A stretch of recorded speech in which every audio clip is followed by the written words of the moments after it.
బంధువులు నమస్తే, ఎలా ఉన్నారండి? బాగున్నారా? నేను కూడా బాగున్నానండి. సో ఈరోజు డ్రైవ్ చేసుకుంటూ వెళ్తున్నాను, డ్రైవ్ విత్ మీ.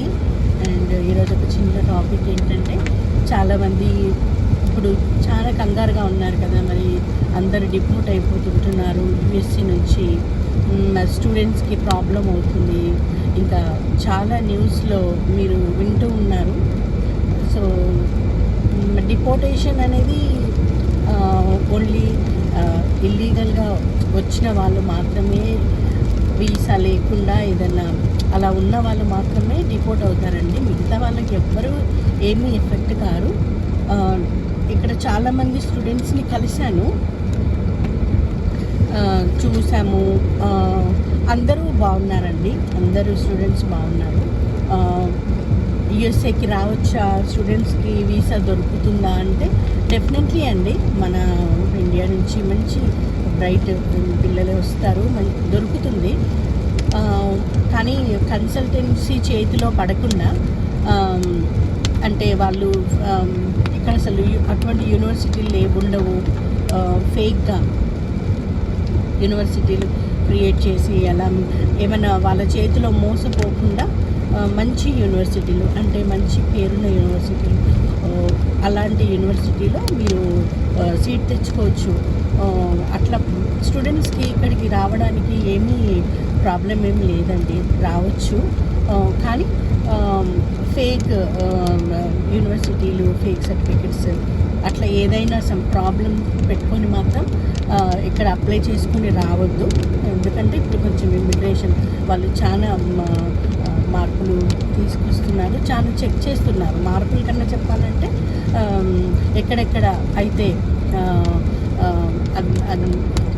అడ్మినిస్ట్రేషన్లో కొంచెం లోపాలు ఉన్నాయో వాటిని సరిచేస్తున్నారు.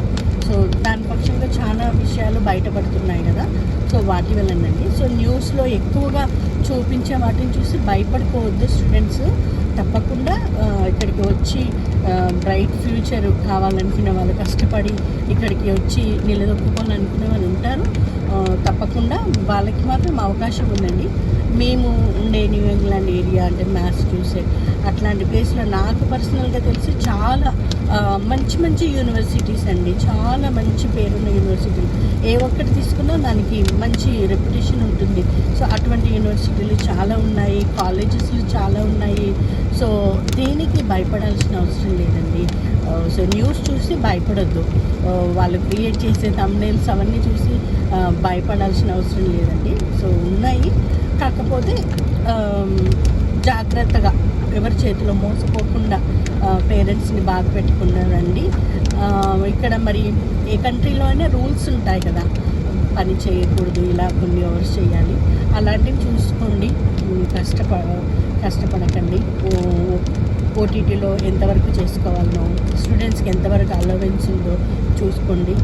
వచ్చినప్పుడే ఇంటి దగ్గర నుంచి ఫైనాన్షియల్ సపోర్ట్ తీసుకొని రండి. సో ఇక్కడికి వచ్చి అంటే చాలా ఇబ్బందులు పడకండి, ఫైనాన్షియల్గా ఇబ్బందులు పడకండి.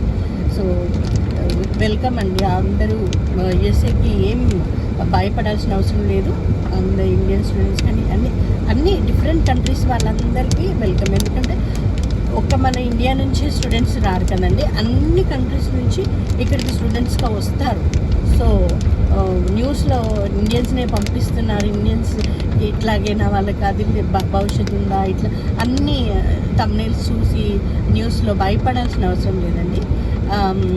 ఈ ఇమిగ్రేషన్ ఇష్యూ ఒక ఇండియా ఒక్కటే కాదు, ప్రతి ఒక్క కంట్రీ దీంట్లో భాగమే అనమాట, ప్రతి ఒక్కరికి వర్తిస్తుంది.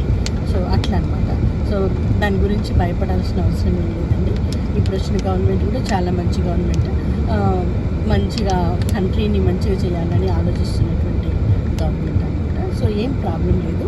సో స్టూడెంట్ని నిశ్చింతగా రావచ్చు, మంచి మంచి యూనివర్సిటీలో అప్లై చేసుకొని మీరు మంచి భవిష్యత్తుని కొనసాగించాలని, ఇక్కడ మంచిగా సెటిల్ అవ్వాలని కోరుకుంటున్నానండి. థ్యాంక్ యూ అండి. Thanks for watching. God bless you. Like, share and subscribe my channel. Bye.